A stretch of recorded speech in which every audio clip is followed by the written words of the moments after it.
What's good, TMG fam? It's your boy L, and I'm back with another reaction, man. How y'all feel? Welcome back to the channel. Salute. Now, listen, man. Y'all already know we do the live PDs at night, right?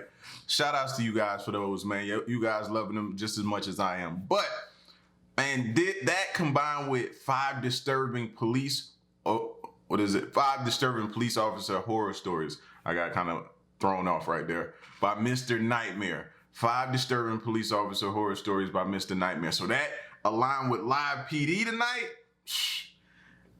I'm telling you, I'm on my job right now, man. I'm on my job. Give your boy some props, man. During the quarantine, I'm trying to come through for y'all, all right? So I'm trying to mix and match the best things for y'all. So we about to get into this video, man. If you're new to the channel, hit the subscribe button. Make sure you go show Mr. Nightmare some love too, man. Subscribe to his channel. And let's get to these horror stories, man. Cut the lights out. Y'all know the rules. Cut the lights out. Shut the door. Don't watch it until like 10, 11, 12 at night when it get good and dark. Then watch it. Here we go.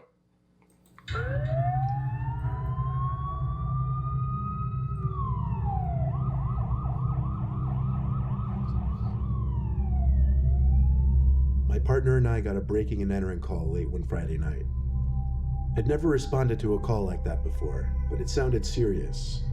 A young woman was home alone and heard footsteps downstairs, but when she was on the 911 call, the call was cut before she could give her location in the house.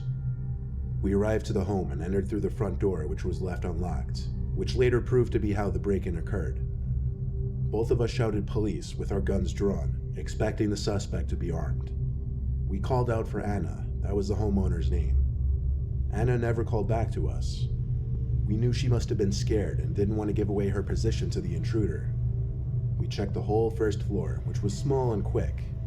There didn't appear to be a basement.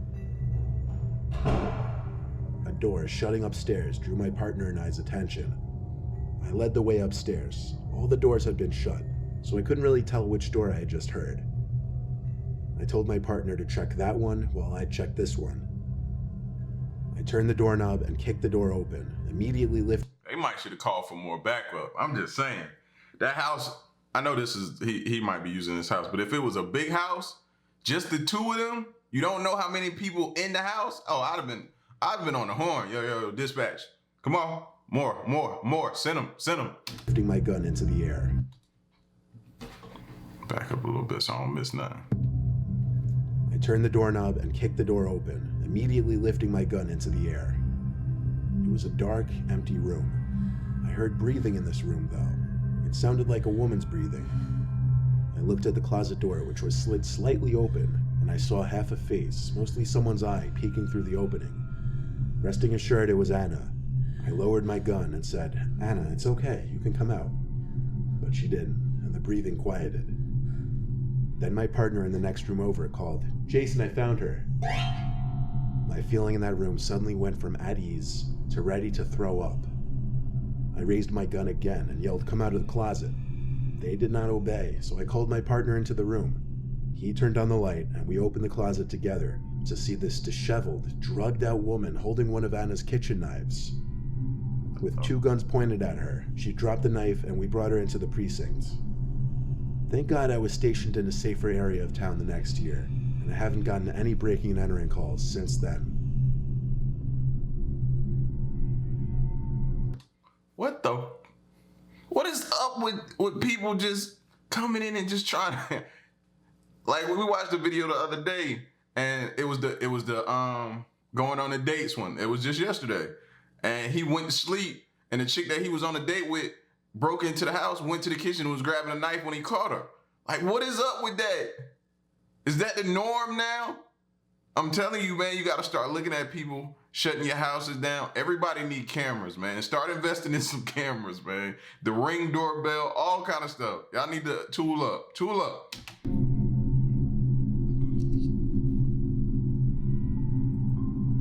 As a state trooper for 15 years, I've experienced my share of close calls and uncomfortable situations. This happened over... Look at that. As soon as I say Ring doorbell, mine start going off. Ain't that crazy? See what I mean? Back to it, my bad. I've experienced my share of close calls and uncomfortable situations. This happened over a decade ago when I was still relatively new to the job. I was on night patrol on an interstate about 2:30 a.m. I usually had my car parked near a bush to hide myself from view from oncoming speeding cars, but at this hour I didn't really try to hide too much. I was moving my car and pulled into a gas station that sat on the side of the interstate. It was closed, not because it was late, but rather it was temporarily out of service. I noticed 2 cars parked in the lot next to each other. There was nothing immediately suspicious about this, but I kept my eye out just because strange things happen at this hour. I parked my car in a way that I could watch the interstate as well as these 2 parked cars. I realized that I didn't see anyone in either of those cars though. Now this was quite suspicious. The station was closed and there were no workers here. I exited my car with my hands on my belt and approached the 2 cars. I tapped on the windows for the both of them. Nobody in either of them, as I suspected. I began to walk around the lot as the occasional car zipped down the interstate. I went up to the glass of the closed gas station and knocked on it. Now, explain to me why this makes any sense. All right, I get it, it's your cop, but what if the vehicles was, you know what I'm saying, just left there because they broke down, or people carpooled to a party after work and they picked their vehicle up later? Like, what made you in your mind just automatically think suspicion? Is it a gut feeling or something? Because if that's the case, you need to check your gut. Cause stop listening to your gut. Because now you're inviting unwanted situations into your life. Nah. I turned around, dumbfounded. Whose cars were these? Just as I imagined they could be in the woods somewhere, I heard someone running from around the building and ask for my help. He was some young 20-something-year-old man, like me at the time. He said his car wouldn't start and needed help. Now, I told him right away that I was no mechanic and that he'd need to call a towing company, but he practically begged me to just check under the hood for a second. What? He ran to his driver's side and popped the hood. I looked under the hood with him, not really knowing what to look for because I wasn't much of a car guy at the time. I asked if his battery died, and when I looked at him, I took note that he was looking around very oddly. He replied, "I don't think so." I then looked at the car parked next to him. "Whose car is that?" I asked him. He said he didn't know. He simply parked there to see if there was a porta potty in the back or something. I was reading through this kid's bullshit. Something was up here. As I looked back at the guy from the 2 cars, I saw him looking back at something or someone. I turned and saw another guy approaching me with a knife in his hand. I unholstered my gun and aimed it at him. He dropped the knife and put his hands up. They both did. I immediately called for backup while keeping the 2 at gunpoint. I cuffed the one who was holding the knife and placed him in the back of my car, and then grabbed the second pair from my glove box and cuffed the second guy. Bro, they was about to do him in. Look up under the hood, not paying attention, somebody stab you in the back or the neck or the head or something like that. You know what I mean? They was setting him up, bro. I don't know, he might should have just let 2 bullets off and been like, hey man, they try, you know what I mean? Like, they was trying to set him up. When backup arrived, I went to the back of the gas station where the first guy had originally approached me from. What I found there still holds up to be the most disturbing thing I'd ever seen in all of my years as a trooper. There were 2 fresh, dead bodies wrapped in garbage bags. Oh, so they weren't after the cop. They had did something bad in the back, came around, saw the cop, and was trying to distract them. Oh! Cut up in 2 pieces each to fit in the bags. Along with them was also a shovel sitting on the concrete by the woods. The 2 were planning on burying the bodies somewhere in the woods off the interstate, and it seemed they were in a hurry. These 2 were a couple of the dumbest people I had ever interacted with, being that out of anywhere in the state, they chose to bury 2 bodies off an interstate behind a gas station. Going to sleep at night knowing you almost had your throat slit by somebody on the job messes with you. And I didn't get much sleep for a while. Fam. Like, fam. And see, I don't know, man. Where my police officers at? Why do people, I know they may not have enough people to patrol to allow you to ride around with a partner, but I feel as though it should be like a partner, a buddy system. Each officer in a car, it should be 2 people working together. 2 people. Cause he was almost in a jam, bro. If they would have been quick enough and he'd have been under that hood, they'd have had to drop on him. Easy money, they'd have had to drop on him.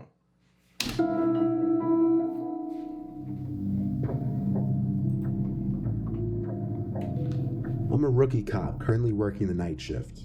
I'm just a normal patrol officer conducting traffic stops and responding to basic 911 calls. 2 nights in a row last week, I was called to the same house. Dispatch had called me to check out the house as someone had dialed 911 and hung up.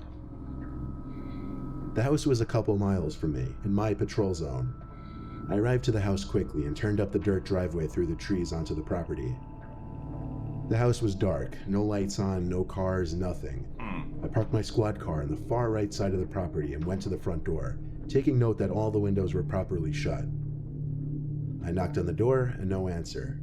The door was also locked. For my immediate guess, the place was abandoned, for years by the looks of it. I called to dispatch that the place was abandoned and nobody was there. Then I left. The next night I was working the same shift, and around a similar time, I got a call from dispatch that there was another 911 call from the same house. Only this time, someone could be heard crying on the other end before the call ended. I was asked to check out the house again. This time I was a little further away, but still the drive wasn't too bad. I pulled up the dirt driveway again onto the property, and again, no lights, no cars. I approached the front door again, and this time it was left cracked open. I knocked on the door while holding the doorknob to prevent the door from pushing open. No answer. I called to dispatch that I would be entering the house, which I was cleared to do since the crying over the line implied an urgent situation inside the house. Y'all going in there or what? Or y'all gonna wait for backup? Like, it's too much of an unknown. Too much of an unknown. You don't know how many people are in there, what you dealing with, where they could be hiding at. When you step inside that door, I feel like they got the drop on you. They got the upper hand. You don't know the layout of the home or nothing like that. You know what I mean? So it's like, nah, fam, I'm gonna wait outside. I drew my gun and entered the house. I tried to find a light switch without luck. No light. I had my gun in one hand and now my flashlight in the other. The house was mostly silent, besides the sound coming from behind a closed door. It was the basement door. I called to dispatch for backup in a whisper. The sound coming from down in that basement was a tone, like a dial tone of a phone. I started walking down the stairs as quietly as possible. I got to the bottom and followed the noise of the dial tone to an old, early 2000s style landline speakerphone. The phone was off the hook, and it was playing the dial tone on speakerphone. I put the phone on the hook to silence the noise, and it was almost as if it were planned to happen like this. As soon as the phone hit the hook, I heard a muzzled laughing type noise in a far corner of the basement. I turned around, and there was some guy standing opposite me in the basement, with his hand over his mouth. Shoot first, ask questions later. And he appeared to be laughing. But it wasn't this genuine laugh. It was more like a sickly, mentally unstable laugh. The guy was holding something in his other hand. Shoot! Couldn't see what it was at first. But when he raised his hand up to his head, I realized he was holding a revolver. I aimed my gun at him and yelled to drop the weapon. He paused as he had his revolver to his head, apparently about to pull the trigger. So I shot him in the arm twice, causing him to drop the gun.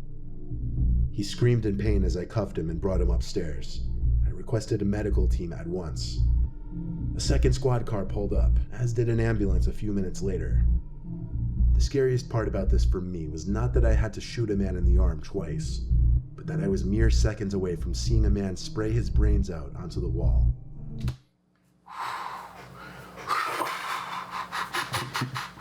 He lucky, because what most of us would have turned around and did, turned around and fired shots, bro. Fired shots. And like I said, he had the drop on him. Dude was standing there laughing while his back was to him. He could have shot him. You know what I'm saying? That's what I'm saying. Like, entering that place was a risky move. I don't know what their protocol is, but that just didn't seem too bright to me. Bo.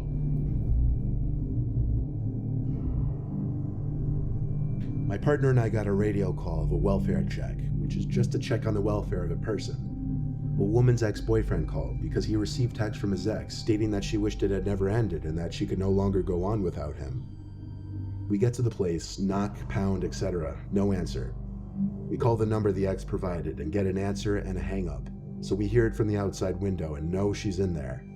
We say we're going to break the door down if she doesn't answer. We hear some slurred mess of speech. Door unlocks but doesn't open. We open the door to find a young woman, wet, naked, pale as hell, and swaying in one spot. Her hands bleeding. We call a rescue ambulance and she's off to the hospital. Now to the creepy part. None of the lights would turn on, so we conduct a safety search and find candles lit in the bedroom and bathroom. On the walls were Bible scriptures written in her blood and a tub of brown water, the water being mixed with old blood. I don't know how she survived because that water was dark. She had been sitting in it for approximately 3 to 4 hours. Jeez.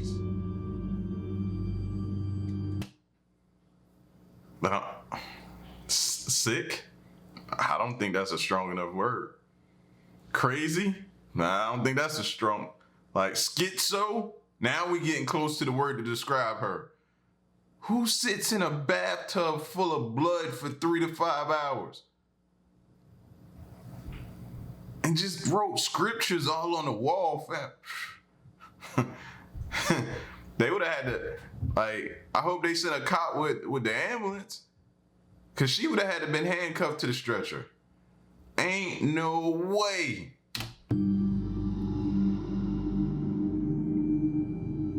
Nah.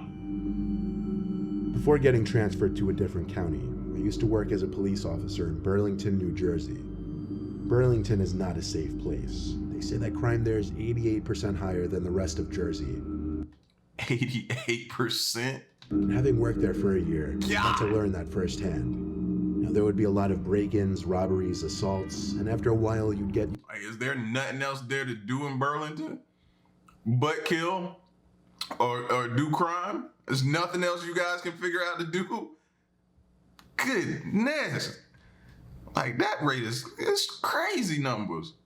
Firsthand. Now, there would be a lot of break-ins, robberies, assaults, and after a while you'd get used to those calls. Sometimes you'd get pretty strange, unsettling calls, though. This was one of them. Most Burlington locals are familiar with the McNeil Mansion, a long abandoned mansion that sits right on the Delaware River. The home was constructed in 1894 to serve as a residence for Andrew H. McNeil, as well as his wife and 4 daughters. The house had been abandoned and left to decay since 1974 and is now owned by the county.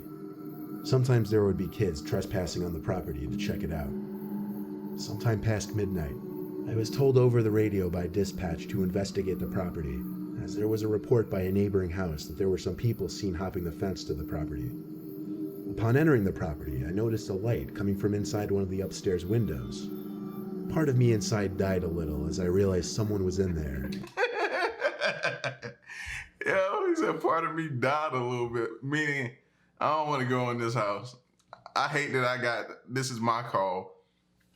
You gotta be crazy in your head to go inside some of these houses on these calls, man. That it was my job to go in and get them out.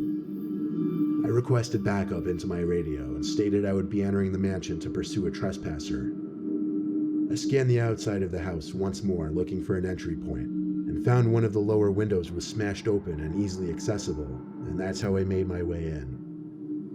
Right away, first thing I did was make my presence as a police officer known. I was inside what appeared to once be the living room of the mansion, rubble covering the whole floor. I heard footsteps upstairs. I shouted again, expecting them to come down the stairs. When they didn't, that meant it was my job to come up. I went up the stairway and started walking around. There was no way to hide my steps with all the litter and rubble on the ground. I heard something fall in a nearby room. This is when the worry and fear really started to kick in. At this point, I had my hand on my gun holster ready to react. Though let me tell you, having a gun doesn't make you feel invincible. Facts, I agree with you there, but why is it still in the holster? I would have that out. Why did you have your hand on your gun holster? I shouted again to try and draw out the trespassers from the room. You ever hear that dumb, overused quote, "I didn't sign up for this" in the movies? Well, I was pretty much feeling that exact way. I stepped into the room that I thought was where the noise had echoed from. It was some small, weird room with a bunch of windows with blurred glass film. There was a sliding closet door open about 3/4, so they had to be in there. I took out my pepper spray and gave one more warning that I was a police officer before yanking the closet open fully. It was empty. Pepper spray? Pepper spray? That's what we doing? We gonna pull out pepper spray? This made no sense. I looked around the room and the windows.